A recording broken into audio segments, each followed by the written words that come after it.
Hi everyone, this is Mahesh Kaamath here, founder of MAK Trading School. In this video, I'll be sharing my analysis based on supply and demand trading strategy. The stock is Chambal Fertilizers. It's a daily time frame chart. So I'm looking for an opportunity to go long in this stock. So let me just enable the supply and demand zone indicator.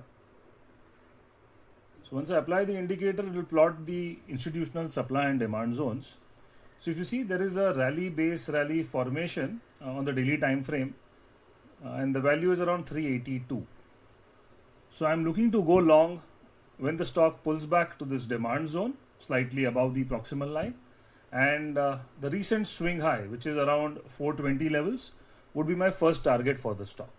So this can be a good opportunity to go long when the stock pulls back to this demand zone.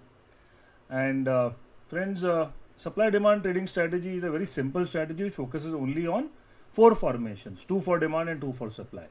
So if you want to know more about supply demand trading, you can just click on the link in the description and you'll get to know more about this strategy.